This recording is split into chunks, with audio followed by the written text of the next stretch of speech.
only helping him for 2 weeks, my brother said. 2 weeks. That's it. Looking back, that was the biggest lie anyone had ever told me. My name is Theo Parker. I was 24 years old, worked too many hours every week, and took unreasonable pride in the fact that my apartment was quiet. No roommates, no surprises. No random people leaving dishes in the sink. Just me, my coffee maker, and a routine so predictable it could have been printed on a calendar. Then my brother called on a Thursday afternoon and ruined all of it. His name is Oliver, he said. He's my best friend. His housing situation fell apart at the last minute. I leaned back in my desk chair and stared at the ceiling. Why does this sound like it's about to become my problem? My brother laughed nervously. That was never a good sign. 10 minutes later, I somehow found myself agreeing to let a complete stranger stay in my apartment for 2 weeks. Exactly 14 days. Not 15, not 16, 14. I repeated that number to myself all Friday like it was some kind of protective spell. Then Oliver arrived. The knock came just after 7 that evening. I opened the door expecting stress, inconvenience, and regret.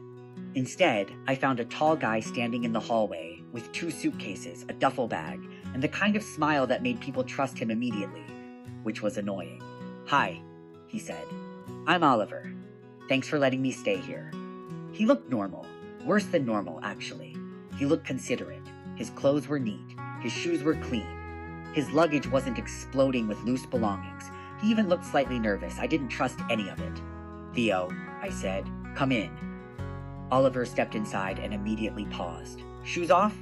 I blinked. Most people didn't ask that. Most people just marched through someone else's apartment like they owned stock in it. "Sure," I said. "If you want," he smiled. "Great." 5 minutes later, he had already thanked me 3 times. By the time we carried his bags to the guest room, he had apologized twice for taking up space and offered to help pay for groceries. It should have made me like him. Instead, it made me suspicious. Nobody was that easy to live with. There had to be a catch. Later that night, after my brother left, the apartment grew quiet again. I stood in the kitchen pouring myself a glass of water when I noticed Oliver sitting on the couch. He wasn't scrolling through his phone. He wasn't making noise. He was reading a book, an actual paper book. For some reason, that made him seem even more dangerous. He looked up and smiled. "Nice place," he said. "Feels like home." I nodded and looked away too quickly. "It's just an apartment. Maybe," he said. "Still feels nice." I went back to my room a few minutes later, closed the door, and told myself everything would stay exactly the same. 2 weeks. 14 days. Then Oliver would leave, and my life would go back to normal. What I didn't know was that my apartment already felt different. And somehow, after only a few hours, so did I. "You made a list?" Oliver asked. He was standing in my kitchen on Saturday morning, holding a mug of coffee and looking far too amused. I crossed my arms. They are called house rules. House rules usually fit on a sticky note. Not when strangers move into your apartment. Oliver looked down at the piece of paper I had left on the counter. Rule 1. Clean up after yourself. 2. Ask before borrowing anything. Rule 3. Do not touch my coffee. He laughed. Actually laughed. "Your coffee got its own rule? That coffee costs $20 a bag. I think the coffee might be the real owner of this apartment."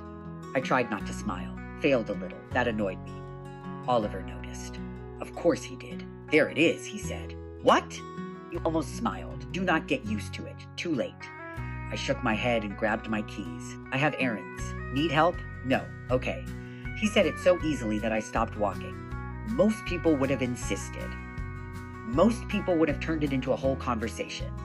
Oliver just accepted the answer. By the time I got back an hour later, I discovered something strange. The apartment looked cleaner than when I left. The dishes were done, the trash had been taken out, even the stack of mail near the door had been organized into neat piles. Oliver was sitting at the dining table reading. "Did you clean?" I asked. He looked up. "A little." "Why?" "Because I live here right now too." That should not have impressed me. It did. The next few days followed a pattern I did not expect. Oliver never took up too much space. He never played loud music. He never left a mess behind. Somehow he fit into my routine without disrupting it, which was exactly the problem. Tuesday evening, I came home after a long shift feeling exhausted. The kind of exhausted where even deciding what to eat felt like work. The apartment smelled like garlic and herbs. I stopped in the doorway. Oliver looked over from the stove. Bad day? That obvious. You look like you argued with every email in your inbox. I laughed to spite myself. That accurate? Very. He pointed at the table. Sit down. What is this? Dinner. You cooked? I know. Terrifying. 20 minutes later, we were eating pasta while a baseball game played quietly on television. It felt strangely normal. Too normal. Oliver twirled his fork and glanced at me.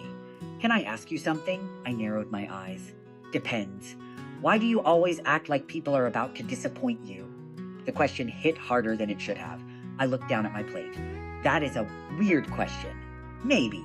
His voice softened, still wondering. For a moment, I did not answer. Then I shrugged. Experience. Oliver nodded slowly. No lecture, no advice, just understanding. Somehow that was worse. Later that night, I walked past the living room and saw him asleep on the couch with a book resting on his chest. The television was still on. I stood there longer than necessary. Then, I grabbed the blanket draped over the chair and covered him with it. Oliver shifted slightly, but did not wake up. I turned off the television and headed toward my room. Halfway down the hallway, I realized something that made my stomach tighten. For the first time in years, coming home had become my favorite part of the day. I knew I was in trouble when I started noticing things that should not have mattered. You are staring again, Oliver said one Thursday evening. I looked up from my laptop. I am not staring. You have been looking at the same page for 3 minutes. He pointed toward my screen. And your report is upside down. I looked down. It was. Unfortunately, he was right. That proves nothing. Oliver laughed and returned to chopping vegetables. The sound filled the apartment in a way silence never could. Somehow, over the past week, the place had changed. Or maybe I had. I used to come home, eat dinner, answer a few emails, and go to bed. Now I found myself wondering what Oliver was doing before I even opened the front door. That realization alone was enough to make me uncomfortable. The next morning, I walked into the kitchen and stopped. A coffee cup sat beside my keys. My coffee. Exactly the way I liked it. 1 cream. No sugar. There was a sticky note attached to the lid. Rough meeting today. Thought this might help. I stared at it. Then I stared toward the hallway. Oliver appeared a second later, carrying a backpack. Morning. How did you know I had a meeting? I asked. He shrugged. You mentioned it on Tuesday. That was 3 days ago. I remember things. Then he smiled, especially when people repeat them 6 times. I narrowed my eyes. I did not repeat it 6 times. 5 then. He walked toward the door. Good luck today. The strange thing was not that he remembered. The strange thing was that nobody else usually did. That afternoon, the meeting went horribly. 3 hours of problems, budget discussions, and enough stress to make me consider moving into the woods. By the time I got home, I was exhausted. I unlocked the apartment and immediately smelled pizza. Please tell me that is for me, I called. Depends, Oliver shouted from the kitchen. Are you willing to admit I make better pizza than delivery places? Absolutely not. Then maybe it is not for you. I found him grinning beside the stove. 20 minutes later, we were sitting on the couch, eating pizza, and watching a terrible game show. At one point, a contestant gave an answer so ridiculous that I nearly choked laughing. Oliver laughed too. Then for a second, neither of us looked away. The moment lasted maybe a heartbeat, maybe less. Still, something shifted. I looked back at the television first. That guy just lost $10,000, I said. You changed the subject, Oliver replied. No, I did not. You definitely did. I threw a napkin at him. He caught it and laughed again. Later that night, after we both headed toward our rooms, Oliver paused in the hallway. Hey, Thea! His smile softened. I am glad I ended up here. I should have answered immediately. Instead, I stood there for a second longer than necessary. Yeah, I said quietly. Me too. Then I closed my bedroom door and sat on the edge of my bed, because the truth was getting harder to ignore. Oliver was supposed to be a temporary guest, but somehow he was starting to feel like part of my life, and that scared me more than I wanted to admit. I did not realize how much time, Oliver and I were spending together until my brother called and pointed it out. "You sound weirdly happy," he said over the phone. I was standing in the kitchen while Oliver searched the refrigerator for something to eat. "I always sound happy." "No, you do not." My brother laughed. "You usually sound like you are personally offended by modern life." Oliver looked up from the refrigerator. "That is actually very accurate." I pointed at him, encouraging him. They both laughed. Somehow I was the joke. After the call ended, Oliver grabbed a bottle of water and leaned against the counter. "Your brother worries about you." "My brother enjoys annoying me. Both can be true." I rolled my eyes, but I could not argue with that.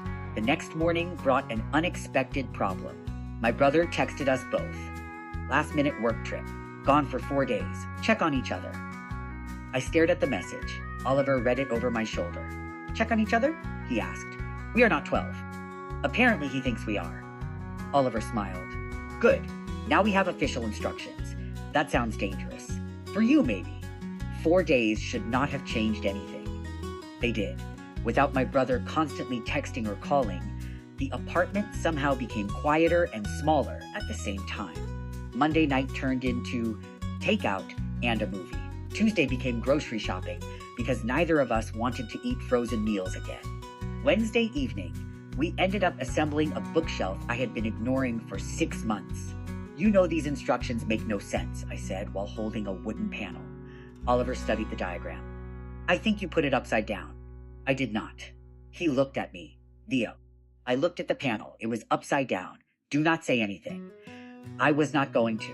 "You were absolutely going to." "Maybe a little." An hour later, the bookshelf was finished. We stepped back to admire it. "Look at that," Oliver said. "Proof that teamwork exists. Or proof that you fixed my mistakes." "Same thing." I laughed before I could stop myself. Later that night, a thunderstorm rolled across the city. Rain tapped against the windows while we sat in the living room. The television was on, but neither of us was really watching it. Oliver rested his feet on the coffee table. "Can I ask you something?" I glanced over. "You ask a lot of questions. That is not an answer." "Fine, ask." For a moment he looked unusually serious. "Are you always this guarded?" I blinked. "What does that mean?" "You keep people at a distance." His voice stayed calm. "Even the ones you like." The room suddenly felt very quiet. Outside, thunder rumbled across the sky. I stared at the television screen. "Maybe it is easier that way." Oliver nodded slowly. "Maybe?" Neither of us spoke for several seconds. Then he stood up. "Good night, Theo." "Good night." I watched him disappear down the hallway. The strange part was not the question. The strange part was that he already knew the answer. And somehow, more than anyone else, Oliver was becoming the one person I did not want to keep at a distance. I realized something was wrong on Friday afternoon when my heart reacted before my brain did. I had just finished work and was walking toward my car when my phone buzzed. It was a text from Oliver. "Running late. Do not wait for dinner." I stared at the message longer than necessary. Then I checked the time. Then I checked it again 10 minutes later. That was when I became aware of a very uncomfortable fact. I was disappointed. "This is ridiculous," I muttered to myself. Oliver was allowed to have his own life. He was allowed to be busy. He was allowed to spend time with people who were not me. Why did my apartment suddenly feel quieter before I had even gotten home? When I finally walked through the front door, the place was empty. No music, no laughter. No Oliver sitting at the counter reading something while pretending not to judge my terrible eating habits. I tossed my keys onto the table and immediately hated how disappointed that made me feel. Around 7 o'clock, the front door opened. "Sorry," Oliver called. "Long day." I stepped into the hallway. "You survived, barely." He dropped his backpack near the wall and smiled. "Miss me?" The question was obviously a joke. Unfortunately, my brain decided to panic anyway. "You wish," I replied far too quickly. Oliver narrowed his eyes. "That sounded rehearsed." "You sound rehearsed. That does not even make sense." "Neither do you." He laughed and headed toward the kitchen. The problem was that the sound immediately made me feel better. I hated that. Later that evening, we ended up cleaning the apartment together before my brother returned from his trip the next day. Oliver stood on a chair, reaching for a storage box on the top shelf. This seems unsafe, I said. I am fine. That is exactly what people say right before they are not fine. Oliver rolled his eyes. Relax. 2 seconds later, the box slipped. Instinct took over. I stepped forward and caught it before it hit the floor. At the exact same moment, Oliver jumped down from the chair. We nearly collided. For one brief second, we froze. Too close, both of us surprised. Oliver blinked first. Nice catch. His voice sounded quieter than usual. Someone had to save the decorations. You mean save me? I looked away immediately. The decorations were definitely my priority. Oliver laughed again, but something about the moment lingered. The rest of the evening felt strangely different. Not awkward, just noticeable. Every glance lasted a little longer. Every conversation felt slightly more important. Around midnight, I walked into the kitchen for water and found Oliver sitting alone at the counter. Cannot sleep? I asked. He looked up, thinking. About what? For a second he hesitated. Then he smiled. I will tell you someday. Normally I would have let it go. Instead, I found myself wondering what answer he had decided not to give me. And for the first time since Oliver moved in, that question followed me all the way back to my room. The first time I felt something that looked suspiciously like jealousy, I blamed it on a lack of sleep. That explanation lasted exactly 20 minutes. It started on a Tuesday evening. I got home later than usual and found Oliver sitting at the kitchen counter talking to someone on a video call. A woman around his age smiled from the screen. Oliver was smiling too. That should not have bothered me. For some reason, it did. Hey Theo, Oliver said when he noticed me. This is Emma. She waved. So you are the famous roommate. I nearly dropped my keys. Famous? Oliver immediately looked guilty. That came out wrong. Emma laughed. He talks about you all the time. My brain stopped working for a second. He does. Oliver rubbed the back of his neck. Not in a weird way. That sounds exactly like something someone says right before it gets weird, I replied. Emma laughed harder. Okay, I like him already. 20 minutes later, the call ended, but the strange feeling did not.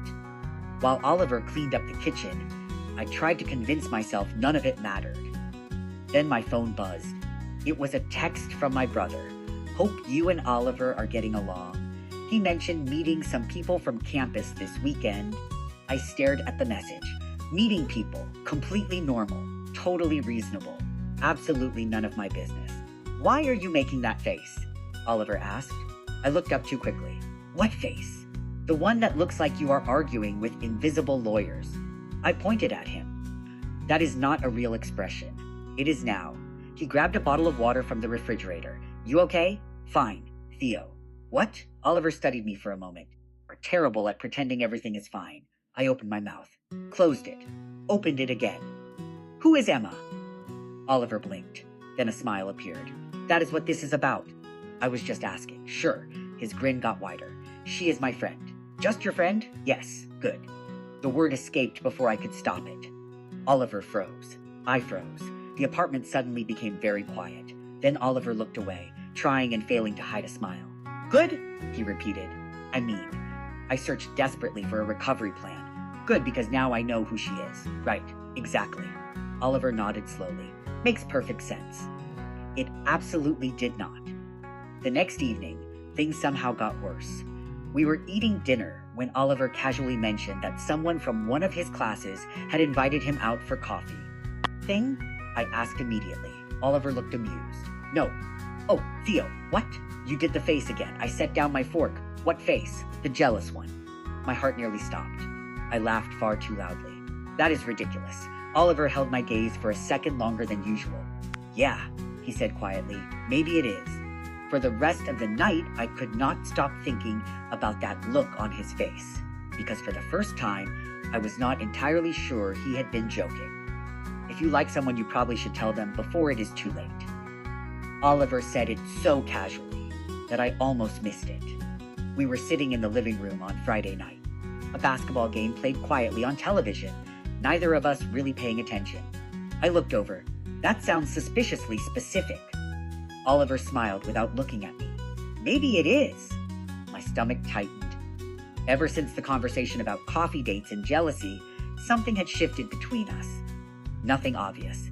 Nothing anyone else would notice. but every glance felt heavier. Every silence felt like it was hiding something. I picked up my drink. So who is it? Oliver blinked. Who is who? The person you like. The question escaped before I could stop it. For a second, Oliver looked surprised, then thoughtful, then strangely nervous. What makes you think there is someone? He asked. You just gave relationship advice like a guy who rehearsed it in the shower. Oliver laughed. That is rude and accurate. He shook his head and looked down at his hands. Maybe there is someone. I hated how quickly my mood changed. Oh, that was all I managed. One word. Truly impressive. Oliver glanced up. That reaction sounded disappointed. No, it did not. Theo. What? You are doing the thing again. There is no thing. There is definitely a thing. I looked away first. Outside, the city lights reflected against the apartment windows. Inside, the silence stretched between us. Finally, Oliver spoke again. Can I ask you something? Depends. If you like someone you were not supposed to like, what would you do? My heart immediately decided this was an emergency. Yeah. His voice was quieter now. Someone complicated. I stared at him. Complicated how? Oliver hesitated. Someone who could change everything. For some reason, I could not breathe normally. My brain searched for answers while my heart created new problems.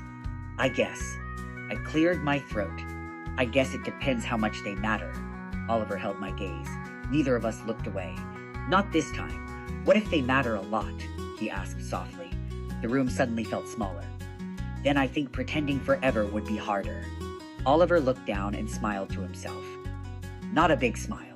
Just enough to make my chest tighten. That is what I thought too. Before I could ask another question, his phone buzzed. The moment broke instantly. Oliver checked the screen and stood up. I should get some sleep. I watched him walk toward the hallway. Oliver? He stopped and looked back. Yeah? 100 questions rushed into my head. Who was the person?